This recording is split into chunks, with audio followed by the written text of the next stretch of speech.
आज के वीडियो में विलियम शेक्सपियर द्वारा लिखित एक नाटक मैकबेथ जो एक ट्रेजी कॉमेडी है उसके बारे में अपन जानेंगे। तो मैकबेथ इनके जो लेट प्लेज हैं उनमें से एक था। 1606 के आसपास उन्होंने नाटक लिखा था। तो शुरू करता हूं आज का नाटक जिसका टाइटल है मैकबेथ। दोस्तों आज की वीडियो में मैं कवर करने जा रहा हूं विलियम शेक्सपियर की एक फेमस ट्रेजेडी मैकबेथ। इस ट्रेजेडी में शेक्सपियर ने उन लोगों पर कमेंट किया है जो लोग सत्ता के पावर के भूखे होते हैं। इस प्ले में इस कहानी के हीरो मैकबेथ की सत्ता के प्रति बढ़ती हुई लालसा और ट्रेजेडी को बताया गया है।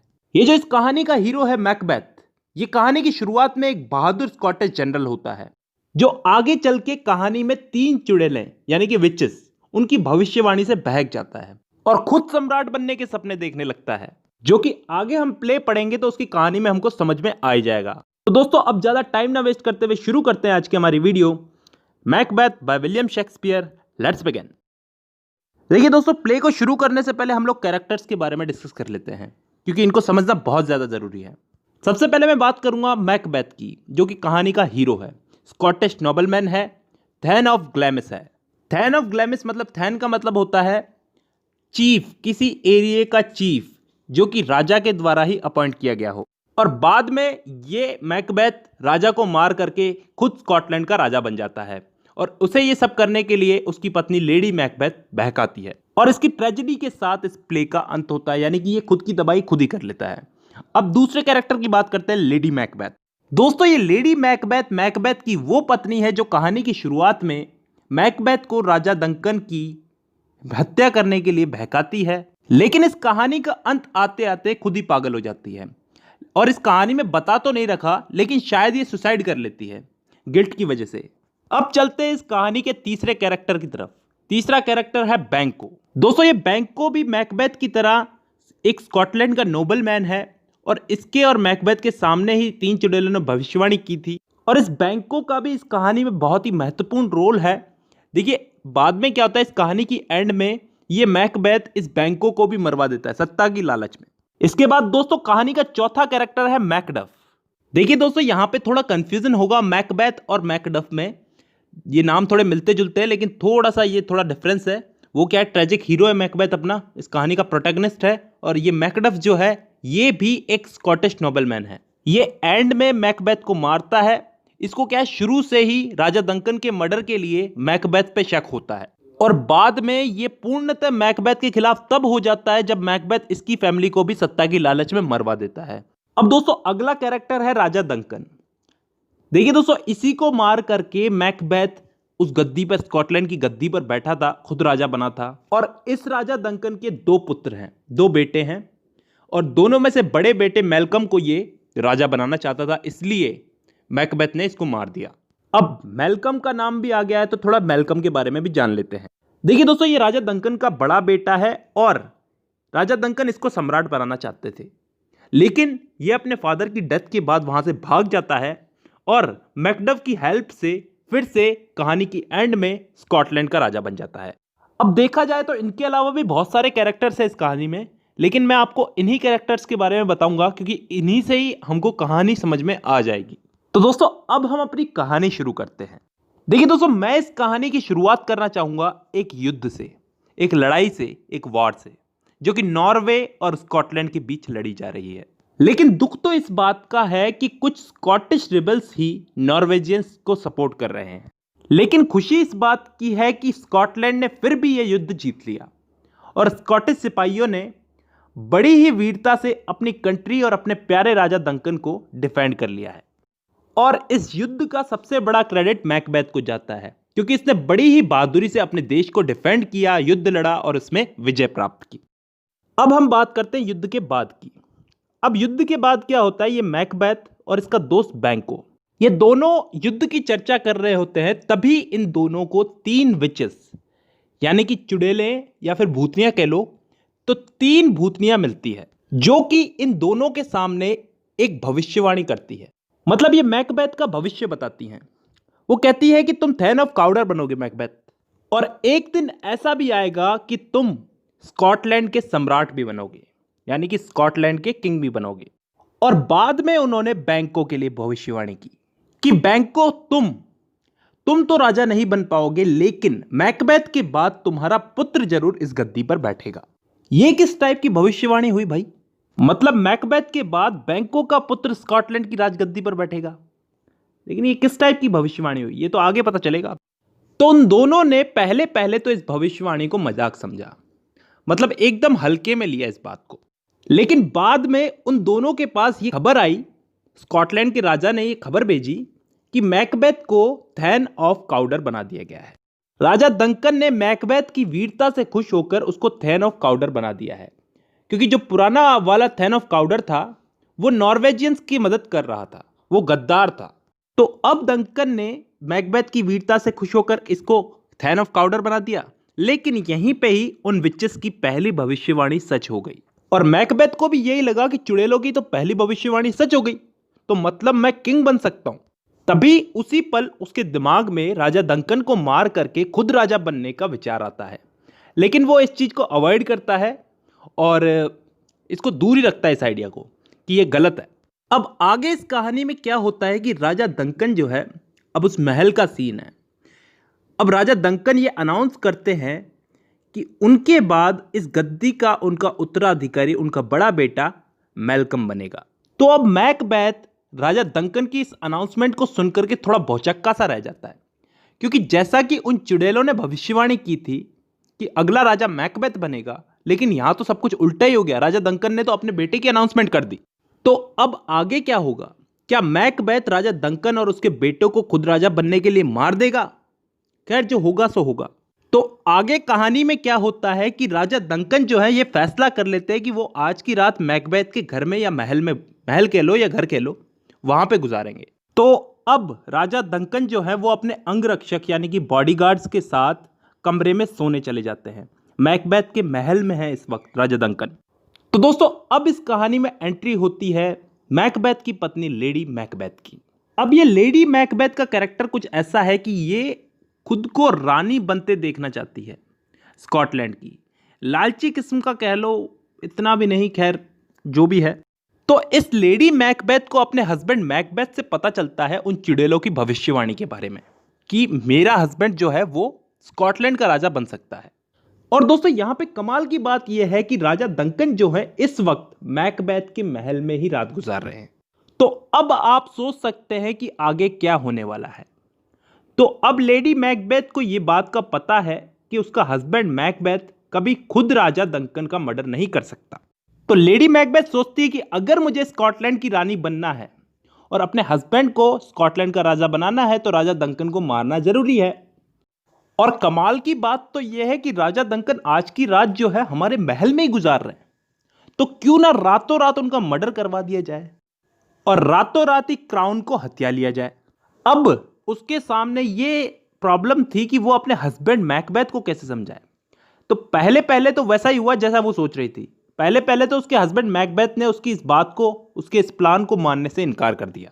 लेकिन बाद में लेडी मैकबेथ ने उसको अलग अलग चाल खेल कर, यानी कि उसकी मर्दानगी पर, उसकी जो करेज है, उसका जो बहादुरी है, उस पर सवाल उठा उठाकर उसको डंकन के मर्डर के लिए राजी कर लिया। तो दोस्तों, उस रात इन दोनों मियाँ बीवी ने मिलकर के डंकन का मर्डर कर दिया और जिस हथियार से उसका मर्डर किया था उसे डंकन के एक बॉडीगार्ड के हाथ में पकड़ा दिया ताकि सारा शक जो है वो बॉडीगार्ड्स पे चला जाए। अब दोस्तों, इस कहानी में एंट्री हो रही है मैकडफ की। अब जब सुबह हुई तो मैकडफ और उसके साथ कुछ लोग राजा डंकन के कमरे में आए तो उन्होंने देखा कि राजा डंकन का तो मर्डर हो चुका है। तो उन्होंने अलार्म बजा दिया फटाफट, जिससे सारे लोग वहां पे इकट्ठे हो गए। अब जब सारे लोग वहां पे इकट्ठे हो चुके हैं तो मैकबेथ और लेडी मैकबेथ भी वहां पे आए और शॉक्ड होने का नाटक करने लगे ताकि किसी को उन पर शक ना हो। तभी उसी वक्त मैकबेथ ने सबके सामने उन बॉडीगार्ड्स को मार दिया ताकि वो अपना मुंह ना खोलने पाए। तभी वहां पे खड़े बाकी लोगों ने मैकबेथ से पूछा कि तुमने ऐसा क्यों किया।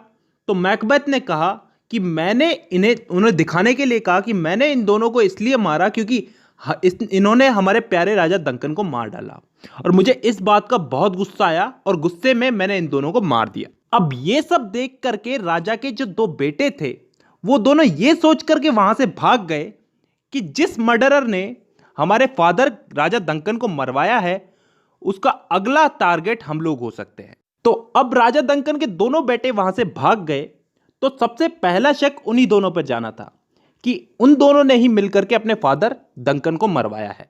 अब दोस्तों इसका फायदा मैकबेथ को भी मिला कि दोनों बेटे अब भाग चुके हैं, तो अब मैकबेथ ही राजा बनेगा, क्योंकि अब जनता के पास कोई और ऑप्शन ही नहीं है, वहां के लोगों के पास, बाकी लोगों के पास कोई ऑप्शन ही नहीं है मैकबेथ को राजा बनाने के अलावा। अब दोस्तों यहां पे जो कुछ भी चल रहा है, इस सब में बैंको जो है, इसको मैकबेथ पर शक था कि हो ना हो राजा डंकन का मर्डर मैकबेथ ने किया है, क्योंकि चुड़ैलों की भविष्यवाणी के बारे में बैंको को भी पता था। इसलिए वो सोच रहा था कि मैकबेथ ने शायद राजा डंकन को मारा है। लेकिन बैंको को इस बात से कोई फर्क नहीं पड़ता, उसको तो इस बात से फर्क पड़ता है कि चुड़ैलों की तीसरी भविष्यवाणी कब सच हो, कब मेरा बेटा जाकर के स्कॉटलैंड का सम्राट बने। क्योंकि चुड़ैलों की तीसरी भविष्यवाणी तो यही थी ना कि बैंको का बेटा जो है वो स्कॉटलैंड का सम्राट बनेगा। मतलब यहां हमें क्या पता चलता है कि चारों तरफ सत्ता पाने के लिए लोग कैसे पागल हुए जा रहे हैं। तो अब दोस्तों कहानी में आगे क्या होता है, मैकबेथ को ऐसा लगता है, मैकबेथ ये सोचता है कि आगे चल के हो ना हो ये बैंको जो है ये मेरे लिए खतरा बन सकता है, क्योंकि चुड़ैलों की भविष्यवाणी के अनुसार इसका बेटा स्कॉटलैंड का भावी राजा हो सकता है। तो अब कुछ करना पड़ेगा मुझे। अब दोस्तों मैकबेथ ने एक पार्टी ऑर्गेनाइज की, उसमें बहुत से लोगों को इसने इनवाइट किया, जिसमें बैंको और उसका बेटा फिलियंस नाम है इसके बेटे का, तो इन दोनों को भी इसने इनवाइट किया। और इसी के साथ साथ मैकबेथ ने 2 गुंडे हायर किए, यानी कि मर्डरर्स। तो अब बैंको और उसका बेटा जो है वो पार्टी के लिए आ रहे थे, तभी रास्ते में मैकबेथ के मर्डरर्स ने उन्हें मार दिया। लेकिन यहां पर बैंको का बेटा जो है वो वहां से बच निकला, लेकिन बैंको की तो मृत्यु हो चुकी थी। अब मैकबेथ को जब ये बात पता चलती है कि बैंको तो मर चुका है, लेकिन उसका बेटा जो है वो वहां से बच निकला, तो मैकबेथ को इस बात पे बहुत गुस्सा आया, क्योंकि सबसे जरूरी तो बैंको के बेटे को मारना था। चलो अब हो गया सो हो गया, अब उस पार्टी में चलते हैं जो मैकबेथ ने ऑर्गेनाइज की है। तो दोस्तों अब उस पार्टी में क्या होता है, अभी कहानी बाकी है। अब उस पार्टी में क्या होता है, मैकबेथ को बैंको का भूत नजर आता है, बस उसे ही दिख रहा है ये भूत, और किसी को नहीं दिख रहा। तो वो पार्टी में पागलों जैसी हरकत करने लगता है मैकबेथ। अभी बैंको की डेथ और मैकबेथ के इस बिहेवियर से सबको मैकबेथ पे शक होने लगता है। अब दोस्तों यहां पे मैकडफ को मैकबेथ पे पक्का शक हो चुका है कि उसी ने राजा डंकन को मारा है। तो अब मैकडफ वहां से चला जाता है, वो डंकन के बेटे मैल्कम को सपोर्ट करने के लिए इंग्लैंड चला जाता है, क्योंकि डंकन का बेटा मैल्कम वो मैकबेथ के खिलाफ एक आर्मी तैयार कर रहा था। तो अब इसने भी उसका सपोर्ट करना शुरू कर दिया। तो अब ये सब लोग मिलकर के, इंग्लैंड का राजा, ये मैल्कम और मैकडफ, ये सब मिलकर के मैकबेथ के खिलाफ आर्मी तैयार कर रहे थे। अब दोस्तों यहां पे मैकबेथ बहुत डर गया था। जब उसने पार्टी में बैंको का भूत देखा था तो वो बहुत डर गया था। वो फिर से उन 3 चुड़ैलों के पास गया। उसने फैसला किया कि मैं वापस से उन 3 चुड़ैलों के पास जाऊंगा और अपनी मौत के बारे में उनसे पूछ लूंगा। अब इस बार उन चुड़ैलों ने मैकबेथ को 3 पिशाच दिखाए। पिशाच समझते हो ना, तो पिशाच दिखाए जिन्होंने मैकबेथ को 3 बातें बोली। पहली बात यह थी कि मैकबेथ को मैकडफ से सतर्क रहना चाहिए, वो उसके लिए खतरा हो सकता है। दूसरी बात यह बोली कि कोई भी औरत से जन्म लिया हुआ उसे नहीं मार सकता।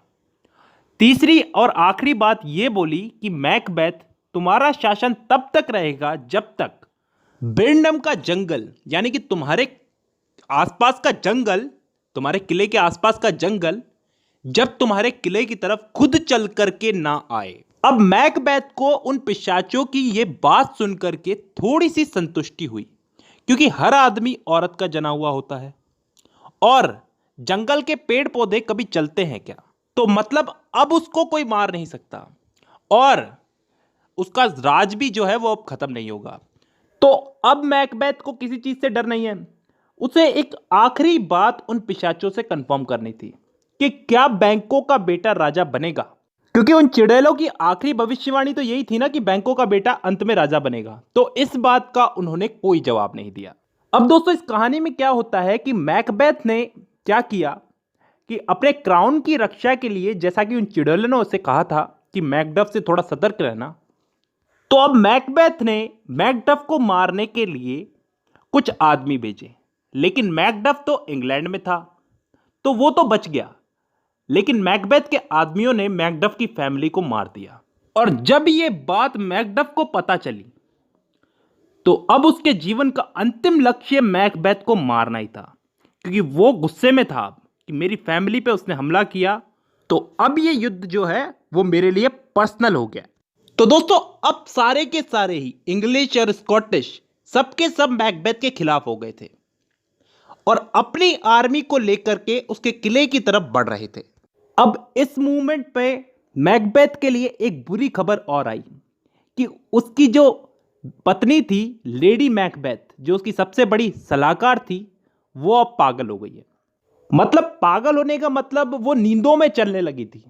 वो ऐसे समझने लगी थी कि उसके हाथ जो है वो राजा डंकन के खून से रंगे हुए हैं और वो धुल नहीं रहे, वो साफ नहीं होंगे कभी भी।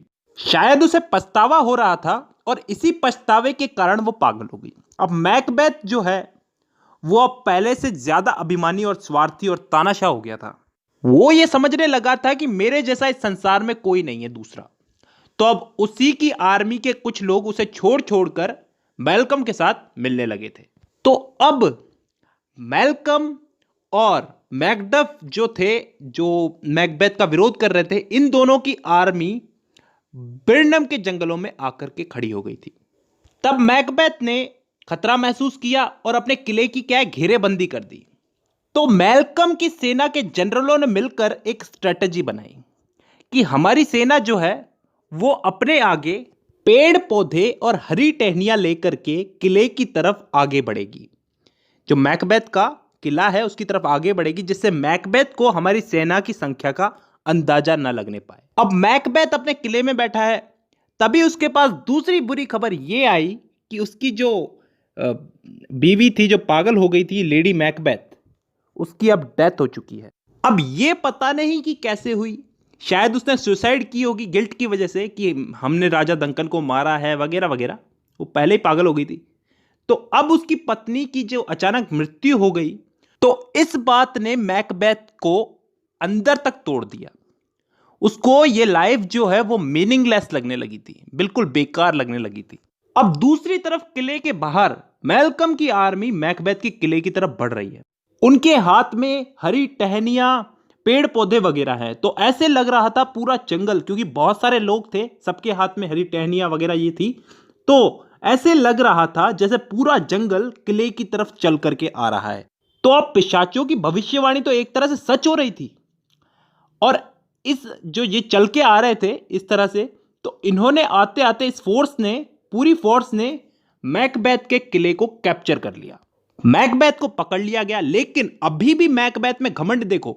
वो इन सबको देख करके इनका मजाक उड़ा रहा है। मजाक उड़ाने का मतलब एक तरह से इनकी हंसी उड़ा रहा है, कह रहा है कि मुझे कोई भी औरत का जना नहीं मार सकता, जो आदमी औरत से पैदा हुआ हो। तभी मैकडफ सामने आता है। वो कहता है अच्छा ऐसी बात है तो मैं ही तुम्हें मारूंगा। इसकी वजह यह है कि मैकडफ जो है ये अपनी मां से पैदा नहीं हुआ था। इसकी जो मां थी उसका पेट फाड़ करके इसको निकाला गया था। तो मैकडफ कहता है कि मैं ही तुम्हें मारूंगा, तुम मेरे ही हाथों से मरोगे, क्योंकि मैंने अपनी मां से जन्म नहीं लिया, बल्कि मुझे उसका पेट फाड़ के निकाला गया था। तब मैकडफ जो है वो मैकबेथ को मार देता है। तो इसी के साथ साथ उन पिशाचों की आखिरी भविष्यवाणी भी सत्य साबित होती है और इसी के साथ साथ मैकबेथ का ट्रेजिक एंड होता है।